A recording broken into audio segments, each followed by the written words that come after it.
Hi, this is Mark Arnold, and welcome to another episode of Fun Ideas Podcast. Today we have a returning co-host, Kamden Spies, who's going to help me interview a brand new guest that we've never had before, but I've known about him for many, many, many, many years. His name is John Kelly. How are you? Hey, I'm great. Thank you. Really happy to be here. Hi, guys. And how I usually start off, I mean, before we were chit-chatting before we started, um, I know your latest project is Dummy, but tell us a little bit about yourself and how you got into comic writing and comics journal and all the different things you've done over the years. Yeah, I mean it's a kind of a curious story. I've been writing for the Comics Journal since I'm not even sure what year, but it's probably 1990 is a good guess. I've been a somebody who grew up reading comics. I am told I was I don't remember, but I've been told that I learned how to read at age 3 by reading Nancy. I do remember my grandfather used to read the uh, from the New York Daily News to me as a little boy every day. That would be something that we would do, and it makes sense that Nancy would be the first thing that I would learn how to read it, and it remains, one of my favorite all-time comics, but it's just such a visual guide. You could figure out the words by what's going on in the scenes, and it's such a perfect it's such a perfect strip to understand what comics are, and I've been but both of my parents though read comics when they were younger, and they encouraged me. They were fine with me reading them. I read comics. I read lots of things though. I read books at an early age. I read a lot of books. Um, I, was a literature major in college. I was a editor of high school, college newspapers. Um, I've a graduate master's degree in fiction writing. I've been published short stories in some literary magazines. I, but I've also had a lot of friends who were cartoonists. Growing up in New York City and in the area around that, there was a real hotbed of comics during the time when I was a teen and 20s and 30s, and I was friends with a lot of those people and fortunate to watch their careers go on and be there early in their careers and remain friends with them now. So when I first started working for the Comics Journal, I kind of what I was doing was interviewing people that I knew, people like Drew Friedman or Mark Newgarden or Doug Allen or, people from the New York City area who were cartoonists. A lot of them went to School of Visual Arts in New York, and I didn't go there, but a lot of my friends did. And now over the last couple of years, I've been giving an annual full lecture talk about zines at SVA in I'd say my best friend Mark Newgarden's class. And that class actually plays a role in the how Dummy came about. Um, but um, I've also so I've been writing for the Comics Journal for a long time, but I've done a lot of other things though too. I worked for like 9 years, I think, at the National Basketball Association. Hmm. I did their marketing and I was the writer for the commissioner of the NBA. I worked as head of communications at Columbia University. I've done a lot of, had fancy sounding jobs at a number of famous places. Um, all the while though, I was consuming comics and going to art shows and writing for the Comics Journal when I had time to do that. And sometimes I would write. I've written a couple of things for like DC and other places, and that came about because friends of mine were working there and they asked me to write some things, and so I did. Hmm. And they were fun, and you know, um, so that's how I got into that, if that answers your question. Yeah, but it's very thorough. Now, how did all this lead into starting a publication called Dummy? I mean, is it a Yeah. dissatisfaction with what Comics Journal was doing, or you wanted to do your own thing, No, or no, not at all. No, no. okay. What happened, I'd say it this way, is that when the Comics Journal, first of all, I really, ever since the beginning when I first started reading the Comics Journal in probably the late 80s, I loved the magazine, and I was like, oh, I want to write. I mean, I've had stuff published in the New York Times. I've had stuff published at places like that. Um, but I was like, I love this magazine. I love everything about it. I love its. Um, I'm not somebody who is an aggressive or critical writer, but the way their approach and everything, it was kind of fascinating to watch. And I thought that Gary Groth was a wonderful interviewer, and I admired that. And I thought that they were very interesting. So I'd wanted to write for them since the very beginning. And so I did. I started writing for them, and I had a number of cover stories and did some great interviews for them and wrote a lot of pieces for the Comics Journal while it was a print publication. And then, then the internet happened, and like every print publication, it there was an effect, and the Comics Journal went to becoming a online one, and I continued to write for it. But then after a long time, I don't know, 10, 15 years at least, right? I was the last couple of years, I had also done zines when I was younger, when I was like late teens and early 20s and stuff, and I loved doing that, right? Um, I just at a certain point, I was like, I've written so many pieces, long, complicated pieces that take me a long time to write for the online comics journal, and I don't know who's reading, I don't know who's seeing them. Um, they don't exist other than somewhere, right? You can Google them, you can look them up, you can read them that way. They're really long generally to read online, and I don't like reading long pieces online myself. Um, I also don't like things that are about art where you don't have control of how it page, right? You're in a sort of a pre-formatted structure of big image here, then big image, you put a random block of, and it's just like it looks like crap to me. And I really disliked that. Um, and so I wouldn't say that I got sick of writing for the online's comics journal because I'm working on pieces right now for them and I'm going to continue to do that. But I wanted to actually do something where I could hold it in my hand and look at it, right? And so what happened was when Paul Rubens died, of the creator and star of Pee-wee's Playhouse and film and everything. Um, I had known the people that had worked on that show.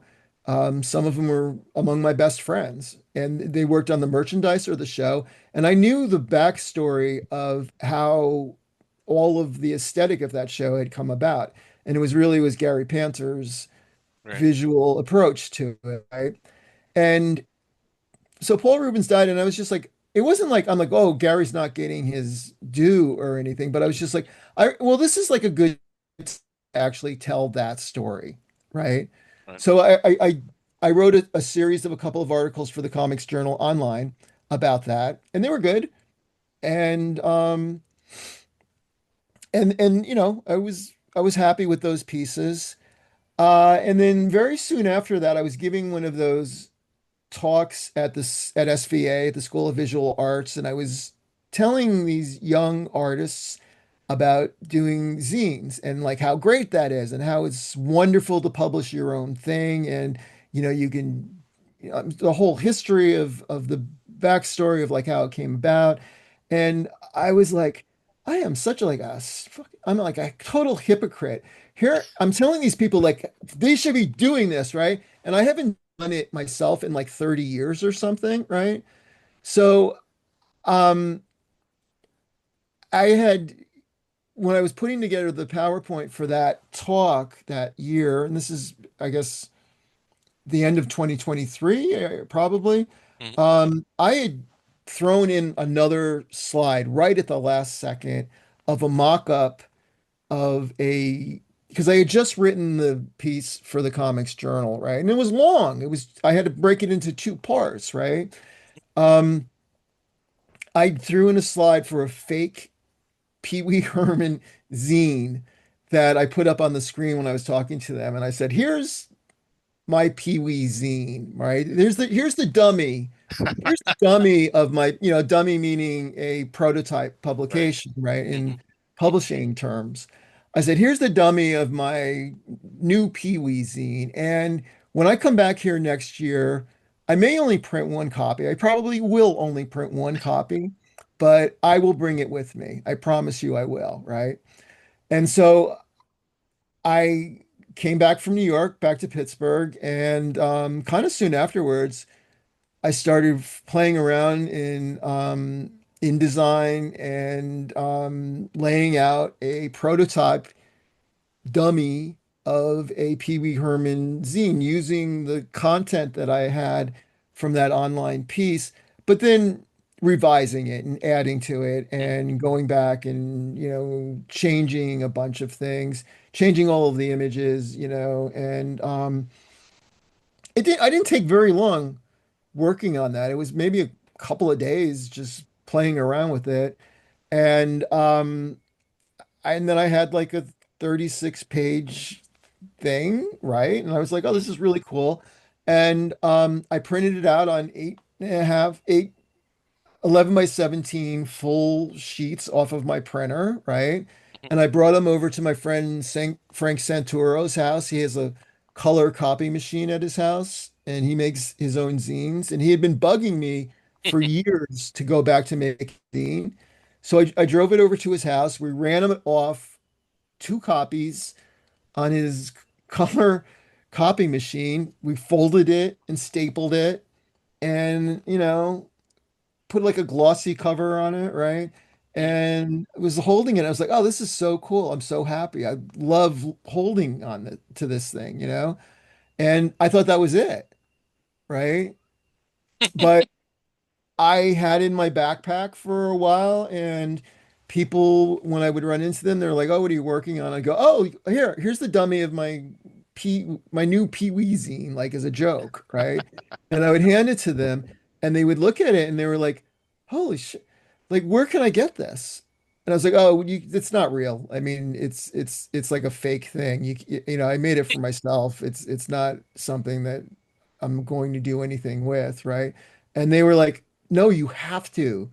This people would want this. And I'm like, yeah, I don't know. I mean, I don't know if I'm going to do that or not, but enough people were asking me about it that I decided, okay, I mean, like, how much is this going to cost, right? Like, but I decided, all right, I'll actually print up 100 copies of this, and I know it's going to take me 10 years or something to get rid of these things. I'm going to have boxes of them in the basement, but okay, I'll do it.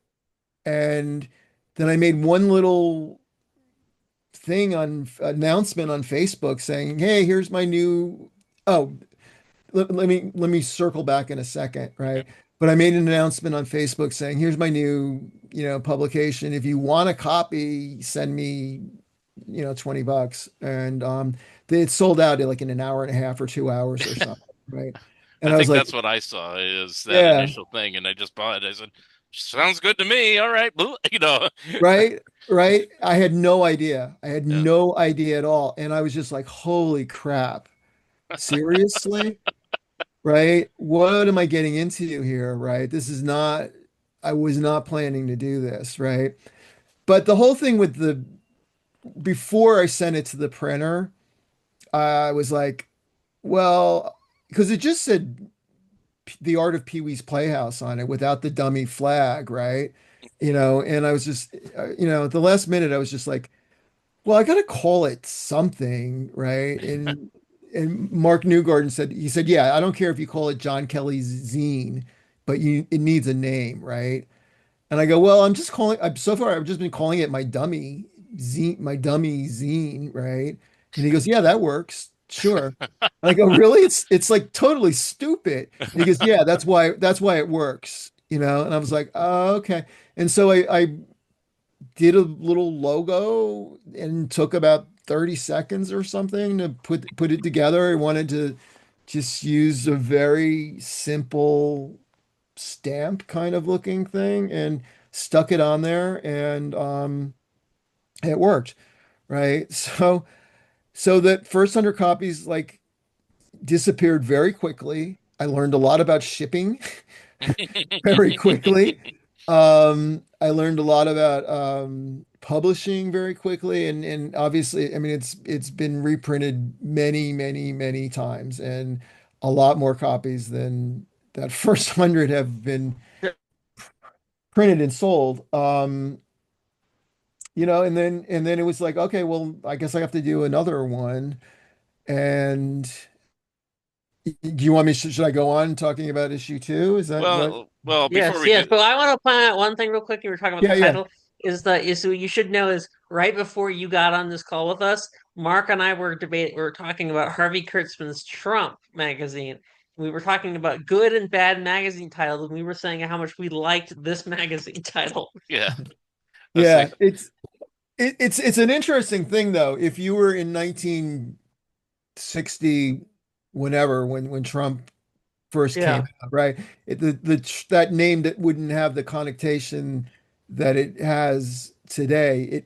Might have been a it might have been a good magazine name at that time. I don't know. I think there were other problems with the magazine. Yeah, I Yeah. Um, still contend, even at the time, not unrelated to the president or anything else.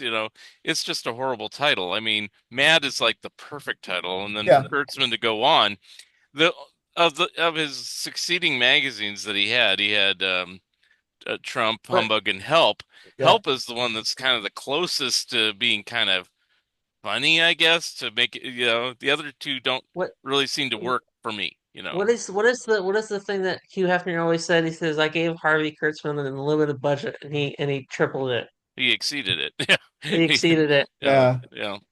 Yeah. Um, which, before you go into the second issue, I do have this question about Yeah, dummies. yeah. So you probably don't know this, but I published my own fanzine for 21 years called the Harveyville Fun Times about Harvey Yeah, I comics and remember everything. I don't have all the issues. I have a bunch of Okay, them. so And okay. you I don't did remember both. who subscribed to it. It's like, but surprisingly, people go, "Oh yeah, I used to get it," and I go, Yeah. "Okay." Oh, because Anyway, I love Harvey comics. mm, So I mean that's yeah. okay. So when I started it, it was just for a lark and like your thing, but it actually made money for a while, and it's Yeah. like not enough to live on, but I mean enough Sure. to pay my expenses and have a little extra money just so I could do things with it and blah blah blah blah blah. At least for the first 10 or 15 years. And then the internet started taking over and everything like that. So the last issues were like this. It was quarterly until like the last few years, and then it was like once a year. And I would have to tell myself, all right, which month am I going to spend $500? Is it going to be this month or this month? And I had to budget because it Yeah. was going to be Yeah. completely out of my own pocket until I just said, I can't do this anymore.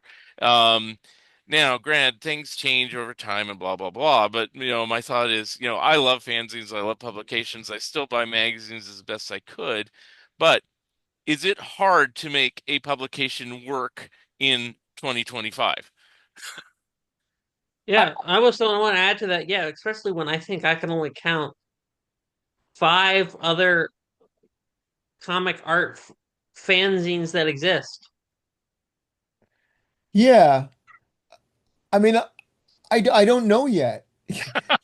I mean, so far enough, there's enough interest in what I'm doing, surprisingly.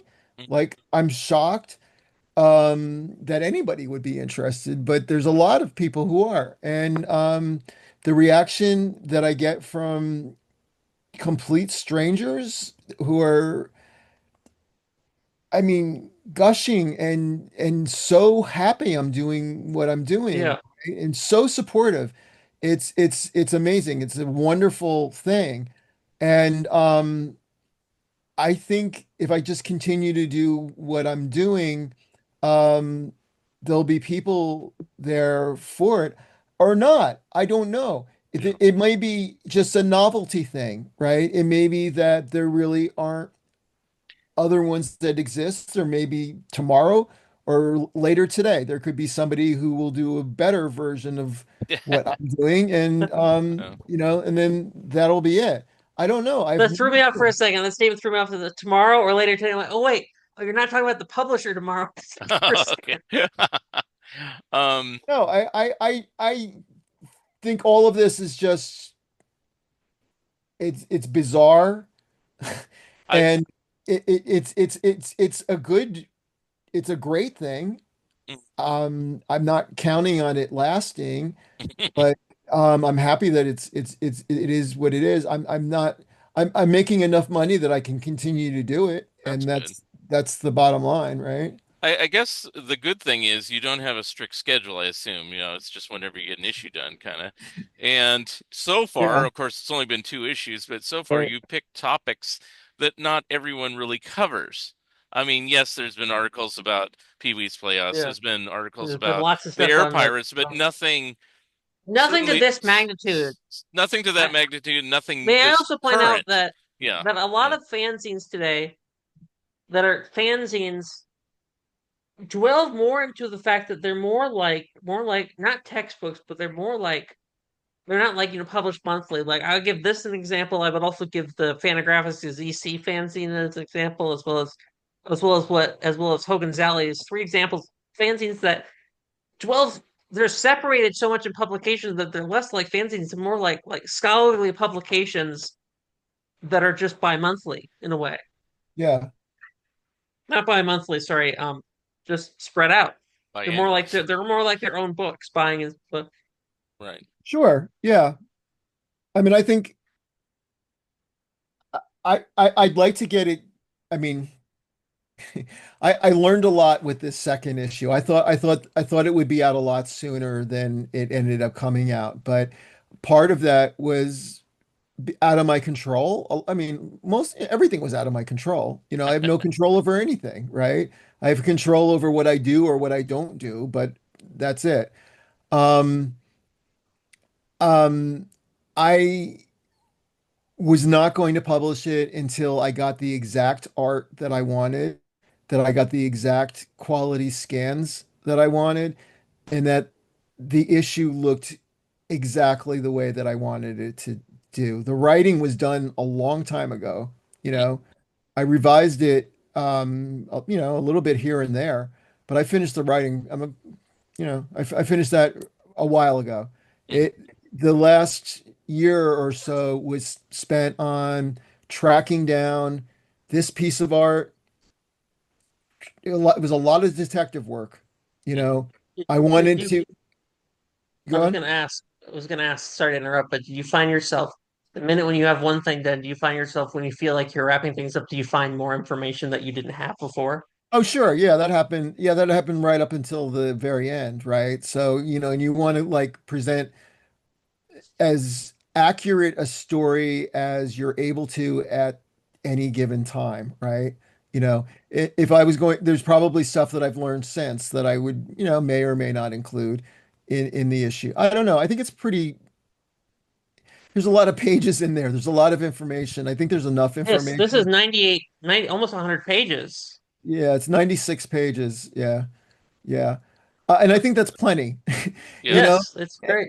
The Pee Wee one was That's why I said it's less like a fanzine and more like you're just buying another book, the which is the great. the Pee Wee one was less, right? I seem to remember it's Saddle Stitch, right? Yeah, it is. The Yeah. first printing that we were talking about earlier was 32 pages with four cover, color, more pages for the cover. So it's 36. And then the, I added some more pages and then I added some more pages Okay. in subsequent printing. So the current one that's being sold now is 44 internal pages Okay. plus cover, so making it 48 pages. So Okay. this is twice the size, Wow. right? Yeah. So how long did it take to do the first issue roughly, and how long did it take to do the second issue roughly? First issue took about a week, if that. Oh, okay. And the second issue took a year and a half. Oh wow. Right. Yeah. So But I but the think work shows. I must point out, by the way, the work shows. It's perfect.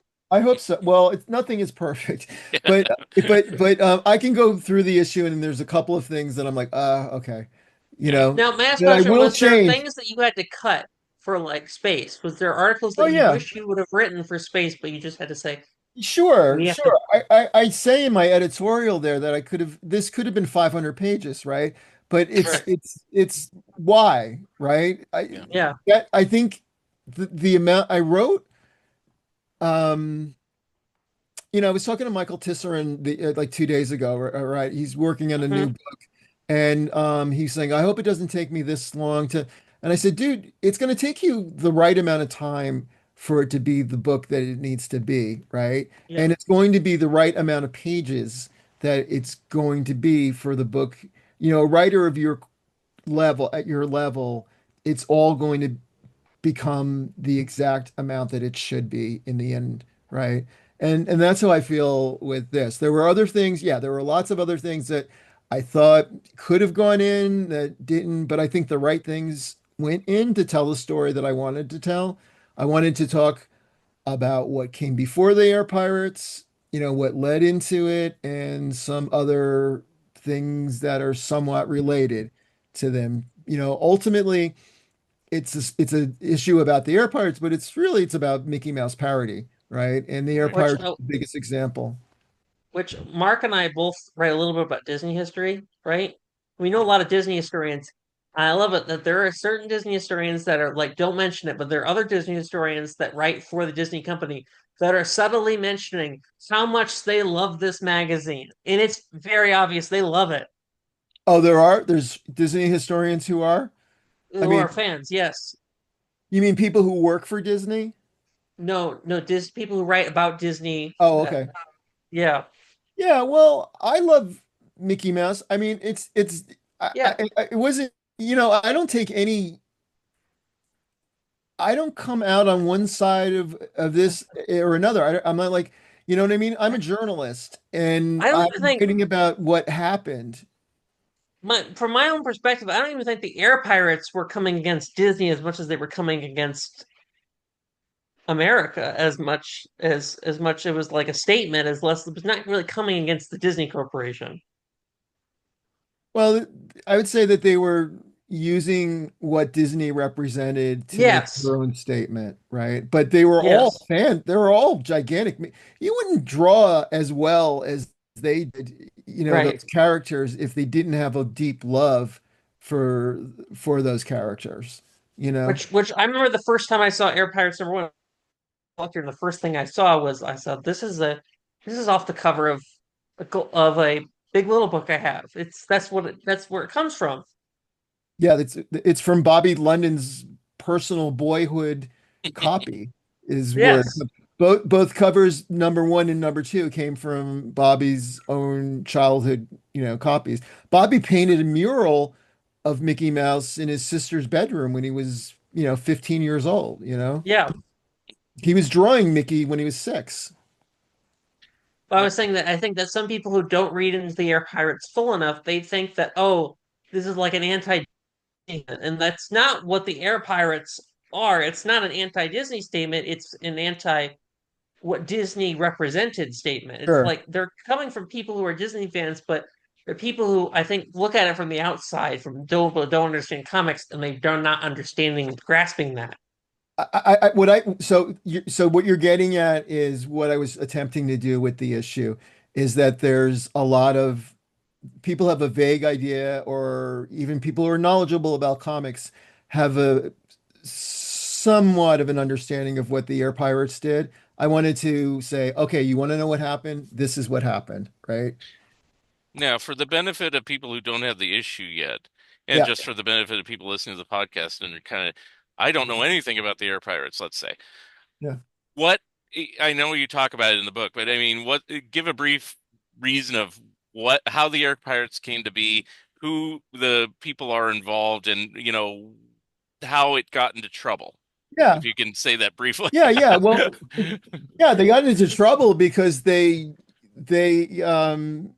used copyrighted, trademarked image, characters that belong to the most one of the most powerful companies in the world, and one that is notoriously litigious.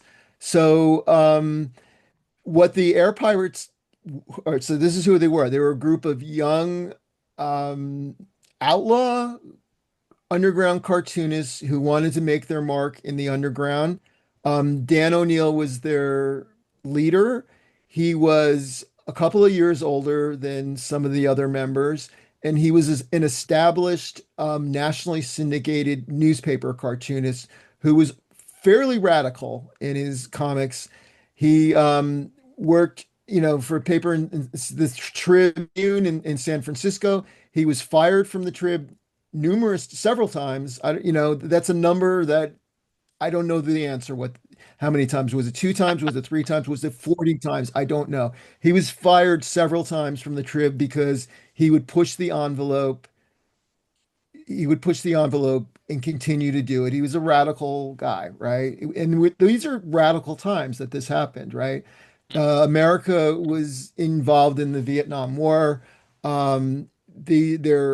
These people who became the air pirates, their friends and colleagues and their, relatives were going off and some of them being killed in a war that they didn't believe in, right? There was a lot of counterculture movements going on at the time. There was a lot of statements that were being made.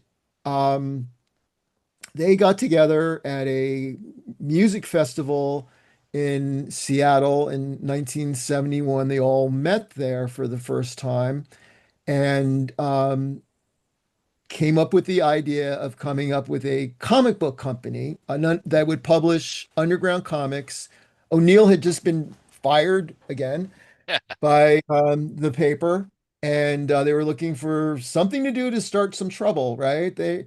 Or maybe not, they wanted to do something, right? And the initial idea was they were going to do something that hadn't been done before, which was do a regular series of underground comics, meaning a monthly series of underground comics. Up until that point, and still after that point, underground comics were published kind of the way that Dummy is seemingly being published now. Yeah. They're published whenever they're published, right? Yeah, exactly. They wanted to do a strict, scheduled thing where they're going to do 12 issues a year and as a collective and as a group, as a gang, right? They came up with a name. They called themselves the Air Pirates, They, you know, they they decided that they were going to do this thing. And at a certain point, that evolved into taking a stand um, against Disney, their characters as the stars of these comics, right? Something that you can't do. You cannot use other people's intellectual property to publish your own work without permission, and you're never going to get permission to publish comics of Mickey and Minnie having sex and smoking dope and doing things that don't fit their image, right? Right. Um, but they did it, and they published two comics of Air Pirates Funnies. They had a third one that was in the works before Disney found out about them. And then I go through all of this in the issue. How exactly Disney found out about them, it's up for debate. Um, but Disney You was. go a little lot more than though just the Air Pirates. So you talk about Mickey Rat, you talk about Mad Magazine. I'm talking specifically now about the air pirates because the question was about like who were the Yeah, air pirates, Yeah, right? yeah. yeah, So, so the air pirates got caught what they were doing. I would argue that they wanted to get caught. Mm. They wanted to get in trouble for doing what they were doing, right? And they did. I don't think they realized that they were going to spend the next decade fighting this in court, right? Which is what they ended up doing. And the case was a big deal. And it was announced.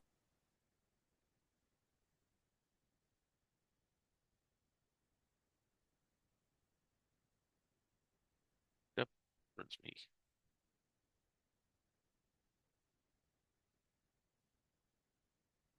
It was a crazy story as it evolved, Mm. throughout that time. It was a very radical thing that they did, and those are radical times, and it fit in with it. But it's like why? My question was, would they possibly think that they would get away with that, right? Right. It makes no sense, right? And I wanted to know what their motives were and why they did what they did, and that's what I talk about in the issue. And to me, it's a fascinating story. I My involvement or knowledge of the air pirates it's been 50 years. I'm 61 years old now.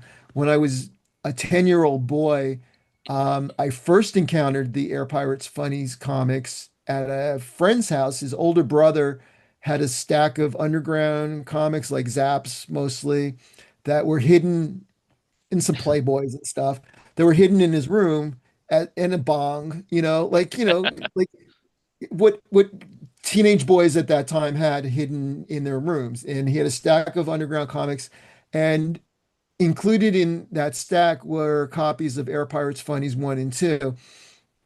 For a long time, I had no idea why they were there because to me they were just Walt Disney. I thought they were just Mickey Mouse comics because they look exactly Right. to me as a 10-year-old, they looked exactly like any yeah. other Mickey Mouse comic book, right? And then eventually I opened them up and I said, "Oh, this is not this Right. is not right. This is not what I thought it was, right?" And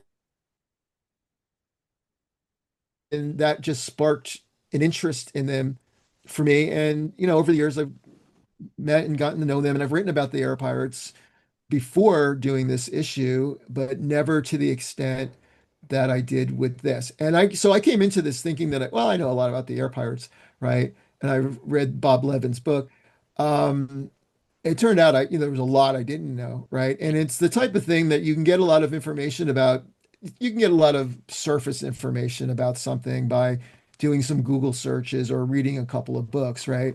It is not the same thing as actually talking to the people for 100 hours or however many hours I ended up spending in conversation with them about it, right? And it was a lot of time. And I would come back with more questions and say, like, well, why did you do that? Like what? Right. And so to me, the story fleshed out and got to the point where I'm like, okay, I get it now. I still think what they did was crazy, Yeah. but I have enough research into it that I'm able to write the article.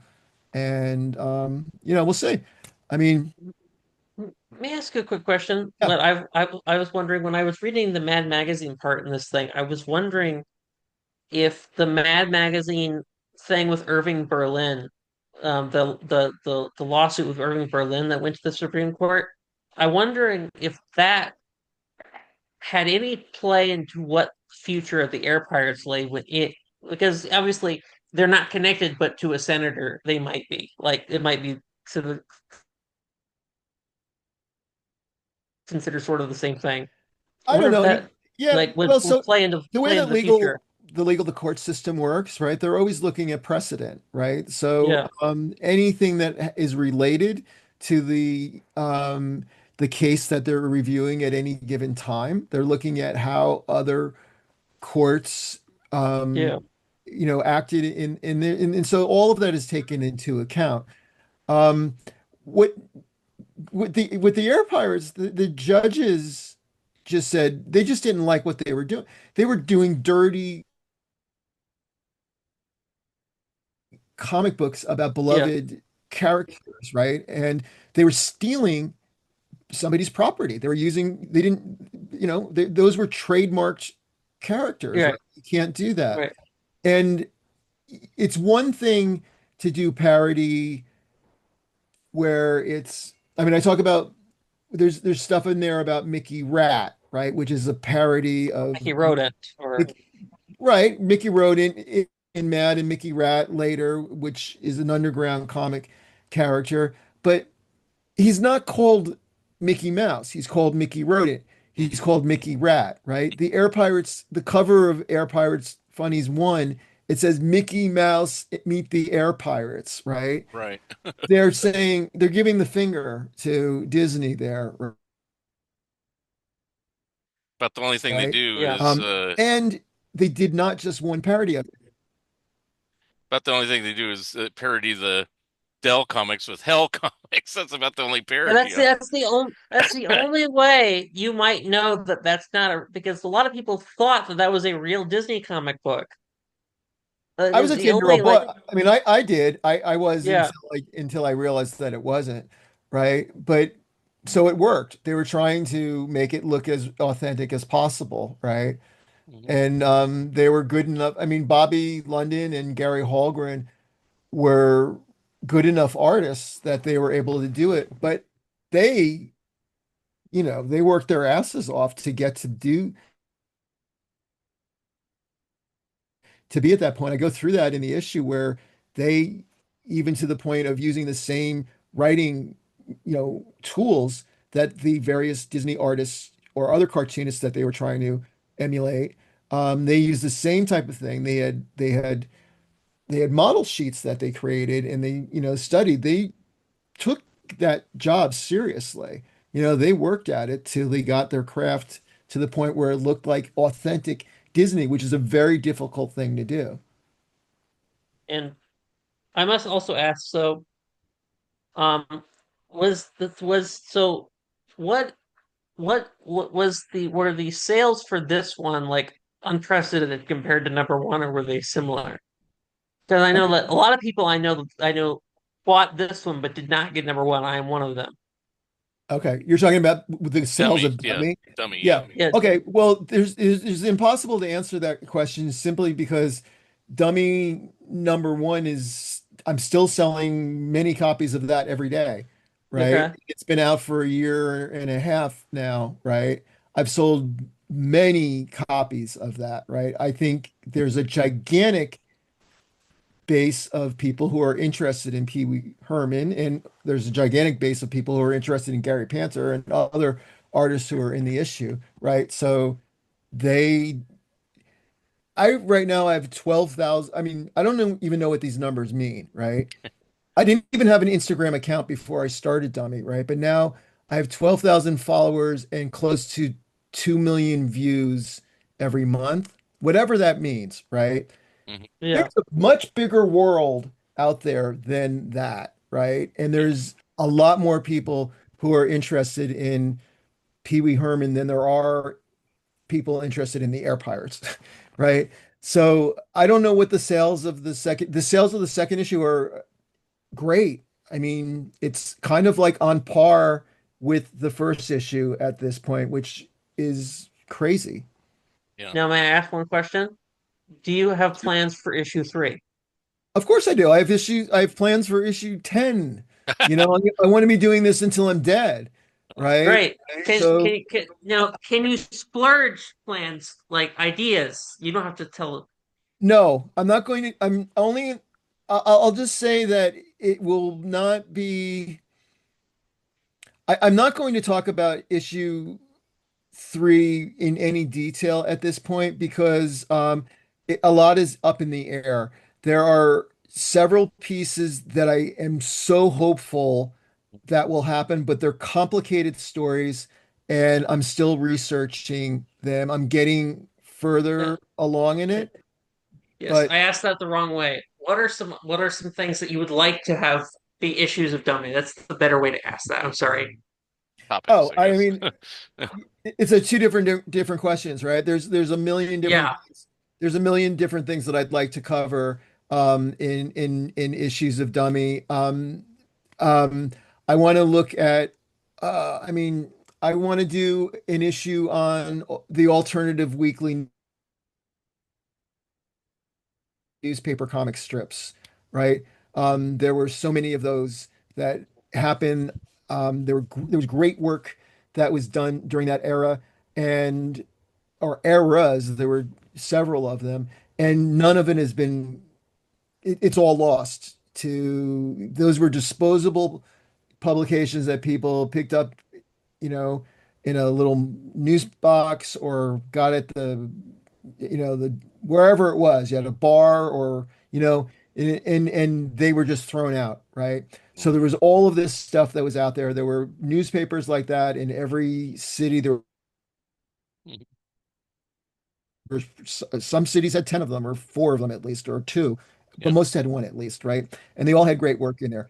There's a real story there. There's there's an issue about some of the cartooning schools, historical ones that I really would like to go deeper into and look at those programs, going from the mail order course schools of the like it started in the early 1900s, all the way to like maybe the founding of the School of Visual Arts. I mean, these are all sort of book length things that could be issues of Dummy. I have um I have relationships with a lot of great artists who I am planning to do for in future issues of Dummy. I will say that I don't want to do a thing where I'm just looking at one person Mm. and doing, say, X, the issue Yeah. about X, right? Yeah. And it's 100 Yes. pages about this one person because I want to do something that's a bigger group type of thing where Right. there's a number of voices in there and it's not just telling. I mean, that's what autobiographical books are for, right? And Yeah. I want to do something that's different than an autobiographical book. But I will say that whatever it is, it's going to be something that you're saying before, Mark, that these both of those people have written about Pee Wee before, people have written about the Air Pirates before, but never really the way that I never am going to do something. And it's the same way with what I do with the Comics Journal, right? I'm never going to write an article for the Comics Journal that somebody else has written a version of before, Right. right? Yeah. I'm always going to be looking for something that is new, Yeah. or and the most important guiding thing for me is what do I not know? Yeah. Right. And what do Yeah. I That's want to know? that's What do I want to know? The way that my brain works, I'm a writer, right? Yeah. I'm a researcher. Um, I'm somebody who's inquisitive. I want to learn things. And for me, the way that my brain works, the only way that I process information fully is by writing about it. Yeah. You know, I can have conversations with people and everything, and then it'll like leave. Unless I'm putting it down and talking to people and revising and revising, that's the only way that I fully grasp something. Yeah. So I'm going to continue to use that as the guiding thing for what I'm working on. Yeah. That's kind Believe of, me, there's plenty of people who come up and say, "Oh, you should do an issue on that mhm. or this or yeah. that." And he goes, "It would sell a lot of copies." I'm Yeah. like, I don't care about selling copies. I Yeah. mean, I want to sell copies, but it's just I want to do something that if I was to walk into a comic book shop and I saw it on the shelf, I would flip Yeah. because I'd be like, Yes. that I've been waiting my whole life for Yeah. that, right? Yeah. Yeah. That's what I want. You take the same attitude I try to with all my books. You know, Yeah. Me too when I write I for try to cartoon do, research wait, too. hold on. I try to do books that are about subjects nobody's ever covered or never Yeah. covered that in depth. Right. Or if I have to do it on something like, say, Mad Magazine, I want to take it to a different level, and do more than what's already been done. So yeah. Yeah. Yeah. Yeah. Yeah, that's how I write too. Because I'm writing about. So if I'm going a little bit more in depth, I'm gonna write it. I'm gonna write for Jerry Beck, like 15 pages worth of material for one article, but it's gonna be about one Dell inker that no one's ever heard about. I'm like, that's just what I want to do. Mhm. Okay. Now, my next question on these two dummies issues, it, on both of these, are they the be all end all of any of these subjects, or do you think you could envision possibly making a book out of either of them? Or Yeah, I would you think they're want almost to? Or would you want yeah, to? that's the better question. That's the Yeah, better question, right? I mean, like, yeah, I don't know, at some point, you know, I think I would prefer to just I have so many things that I want to do that I would prefer to just go on and do the next thing. I would have my say about something and okay. then do it on the next thing. Could I do a longer version of issue one on the Pee Wee Herman stuff? I have hundreds of pages of images that didn't get into that issue that people would kill to see, right? Yeah, I mean that could be Uh, done, but I'm not so interested in doing that. I mean, the yeah, Air Pirate stuff, yeah, that it could be there could be, but I want to move on and I want to write about the next. I want to write about the stuff that I'm writing about right now. I'm fascinated by and I'm so excited by, and yeah. that's where I want to be. Fair enough. Yeah. I don't want to go back and revise and revise. I did Now, enough of that before it came out? Mm, may I ask a quick question Yeah. about this book and about this book? So one of the things I like, I know there's been other articles written by the Air Pirates, but I like I know that, and I know there are great books about comics that don't have a lot of imagery, but I like books about comics or publication about comics with substance in them, like with examples in them. What was the selection process like for selecting what images would go into the book and what images would not? The same thing can go for the Pee Wee Herman issue. Like, what is the selection process like? Is it hard? Is it Yeah, do you it's have hard. plans already ahead or what? Yeah, yes and no. Part of it, Mark, you could answer this too. Part of it is like you in some ways you get what you're able to get, right? You want to have the right. Yeah. best images that you can possibly get that are going to reproduce in the best way, right? But you're limited by what you're able to get, right? In both of the cases of both issues there, I had a number of images that were, so they were broken into A list, must-haves, B list, whatever, whatever, whatever. And I ended up having probably 500 images about the air pirates that could have gone into that issue. And there's Yeah. there's a lot of images in there. I don't know what the number is. Maybe Yeah. there's Yeah. 100. Yeah. Yeah, Uh, there's an image on almost every page. there's probably some pages with several images too, Yeah. right? Yes, there is. Um, you know, but the most important, yeah, well, the most important image was that cover Hmm. and getting Hmm. the original art Hmm. for that cover so that I could get the best possible scan of that art was something that took a long time to track down Wow. and actually get. And I did it, right? And getting some of the other images inside there was equally challenging. And I lucked out, I guess. I don't know. I was able to get every single one of my A-list images.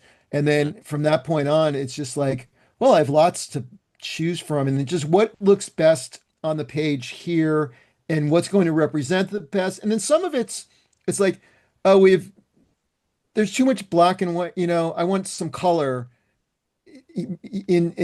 injected into the image. So I'm going to choose something that has some color in it rather than another black and white image or another Um, drawing or whatever. there's a lot of stuff that's not just Air Pirates related. There's like the Wally Wood mural. There's which I'm going to ask. I have another question about that coming up after this. But there's Mad Magazine.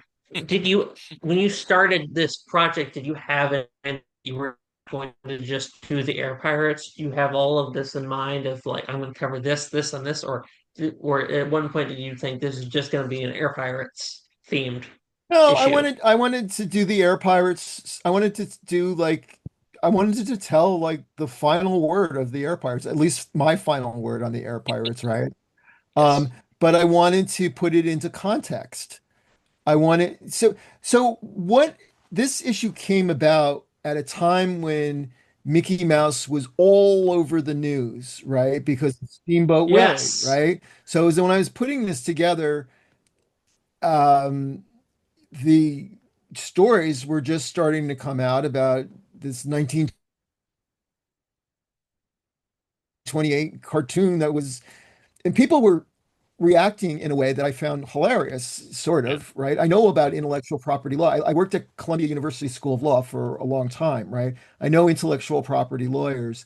Um, I had had conversations with them 20 years ago about the air pirates, right? Um, a lot of people were saying, "Oh, Mickey Mouse, anyone can make fun of Mickey Mouse is belongs to the public. Anyone Yeah. can do their own Mickey Mouse, right?" And I was just like, "No, How'd that's not true. You that can work do out? that, but you're going to get in a lot of trouble. That's Yeah. not going to Yeah. work out well for you." Um, and so the initial thing is like I called up Jerry Beck, right? And we had this conversation, and I was just like, I'm thinking about this actually doing something where I talk about like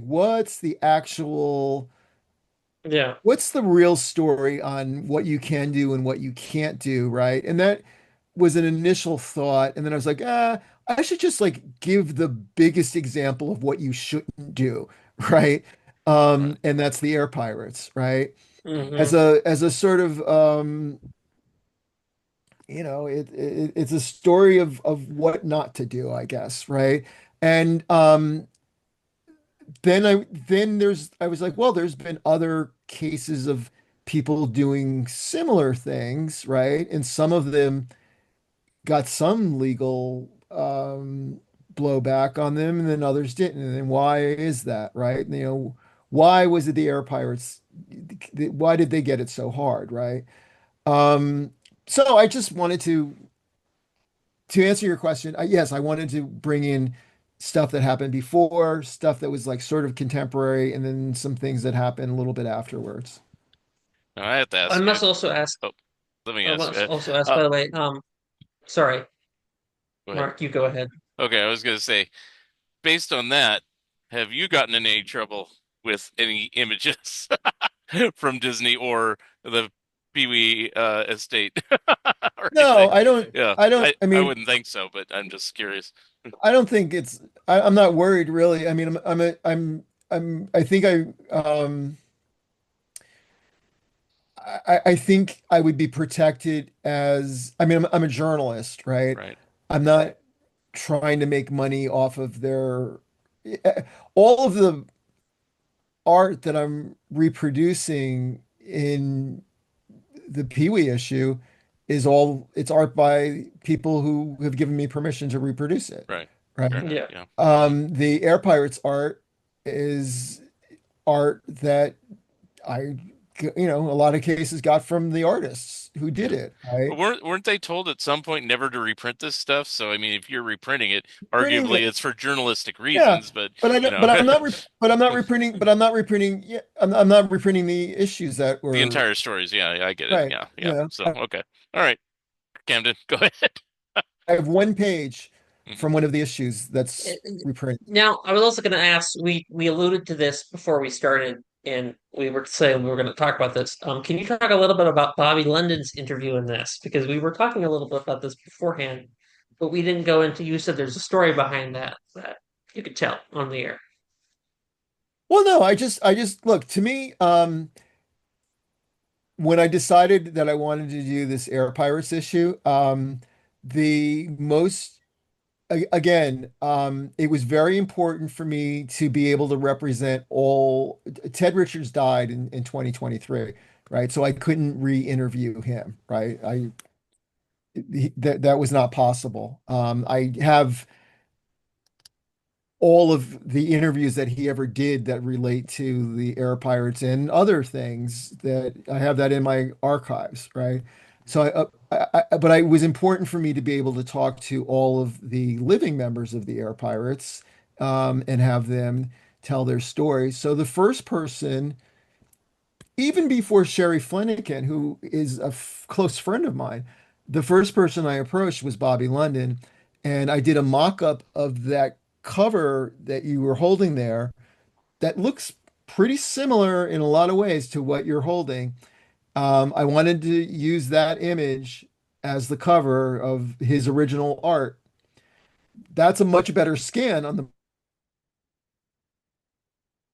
printed thing than, but I did a mock-up and I sent it to Bobby and I said, "Hey, I'm thinking about for my next issue doing an issue on the air pirates, and I think this would be like basically the cover that I would like to do, and I'd like to get your permission to be able to use your art on the cover of my publication.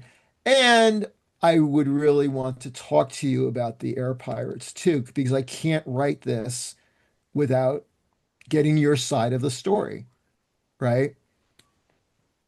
Um, and but I mean, I was very I just knew that it wouldn't work. The story that I wanted to be able to tell wouldn't work without including or getting him his buy-in on what I was doing.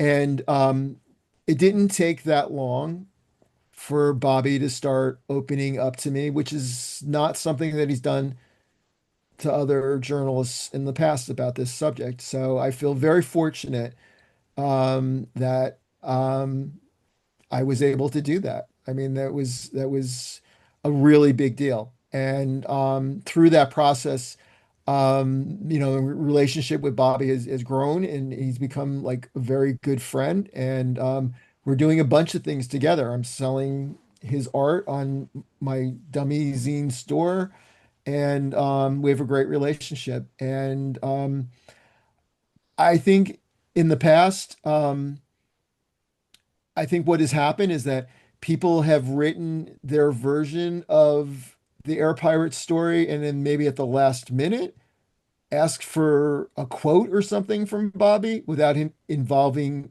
him in the whole process, right? And I was not going to do that, right? Good. I was going to have him there at on the ground level as my understanding of it evolved and grew, right? He would be an important guide for me through a lot of the things that I needed to navigate. And he has an amazing memory, right? Yes. He has a fantastic memory about dates, names, and everything. So without, he's quoted a lot in that issue. There's a lot of stuff that doesn't reference him at all that I wouldn't have been able to learn without him, without the conversations that I had with him. And the same with the rest of them too, right? Yeah. Hmm. Um, and then what at the end of the day, you have a lot of hours of conversations with people, and you've got to form that into a story that is compelling and makes sense and you can read, right? And so you choose what goes in and what doesn't go in. And Yeah. One of the interesting things I must point out, by the way, is that I was familiar with the Air Pirates story before, but one thing I was never familiar with was Ted Richards's. Like I was familiar with Dirty Duck and Bobby London stuff, but honestly, Ted Richards is open in I was never familiar with before this issue. okay, well, I hope you continue to learn more about it because it was a great strip, and Ted was a wonderful artist. And um he's a complicated person, but he certainly brought an awful lot to helping the Air Pirates and become what they did. And he went on to have a fascinating career in not even just in the comics and computer industry, but he's a wonderful artist, and those Dope and Dan strips and comics that he did are fantastic, Mm, and they were very personal to him. He was somebody who was in he served in the military, right? He was writing about people that he knew in those comics, and it was his version of what were traditional war comedy comics like Beetle Bailey or Sad Sack or Yeah. something. He wanted to do, yeah. Well, I love Mr. Walker. I knew Mr. Walker as a young boy. I used to go to the Cartoon Art Museum in Rye Mhm. as a boy, and I've known Brian, his son, for a long time too. And I love Mort Walker's work, and I love Beetle Bailey. But Ted was doing a different thing. He was right. telling his story, and they're wonderful strips, and his all of his work is fantastic. Go So back. Oh, there's lots more to learn. There's yeah. lots more Ted Richards stuff to say than Mm. the pages that I have in there. Going back to Bobby London for a second, I've had Sherry on this show and she loved it. And then I tried to get Bobby to do the show too. And I wasn't just going to talk about air pirates. In fact, I probably wasn't. I was going to talk more about Dirty Duck and Popeye and things like that. But he was going to have a Dirty Duck book come out, and then it got canceled somehow. And he just said, "Nah, I don't want to talk about anything." And it's like, just come on and talk. We don't even have to talk about your career, but So Yeah. kudos to you for getting Bobby London because yeah, I've met him a few times. He can be a difficult person sometimes, but I love him anyway. So yeah, I think it's a Also, may I point out that Bobby London's art is the cover. You can't tell. You're right. You can't tell the Air Pirate story without Bobby London. right. That's I agree. I agree. Yeah. And Bobby is a fantastic cartoonist who has had an amazing career.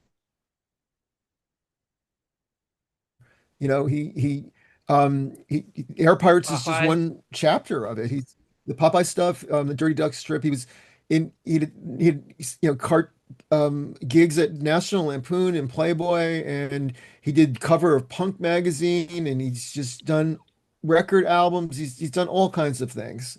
I love his art, and I'm so you know to me that was the only cover that there possibly could have been. right, right. And it had to be it had to be that scan. It had to be I wanted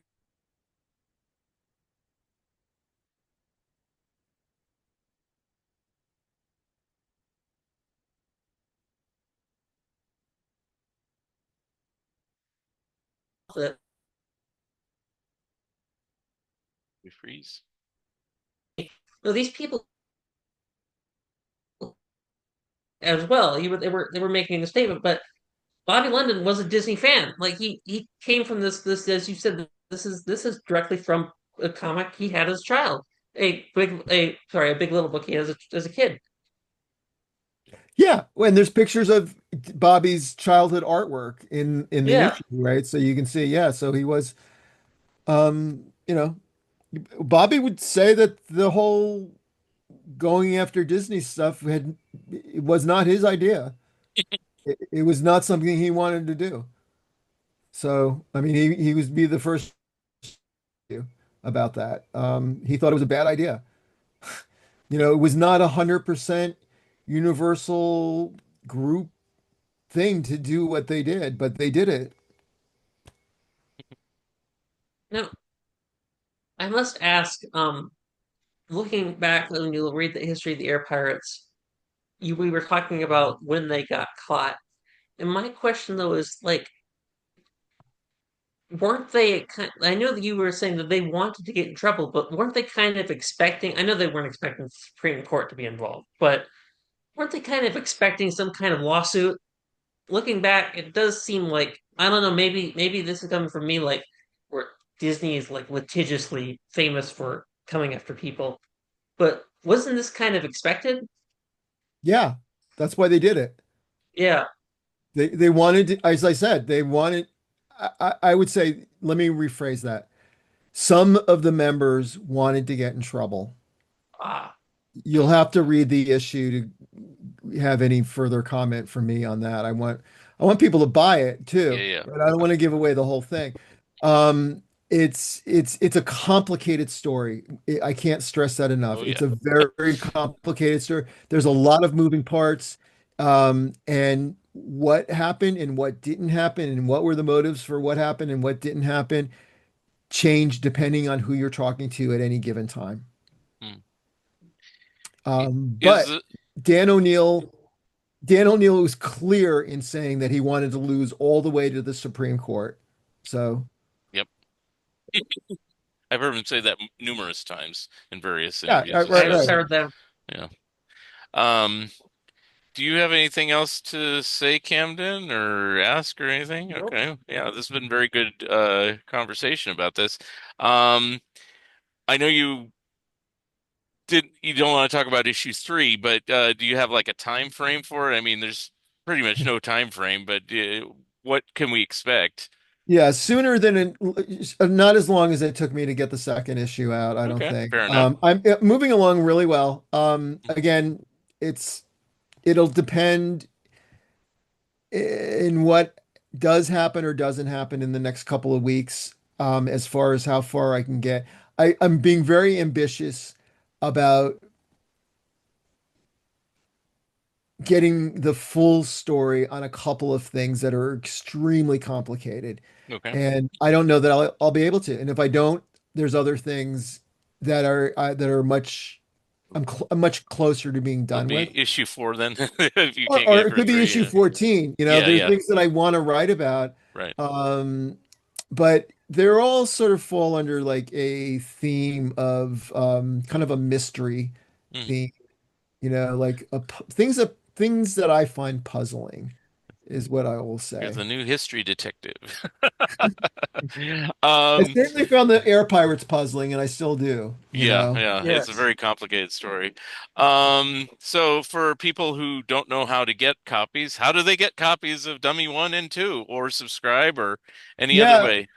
well, they can go to the dummy shop, which is at dummyzine.com, which is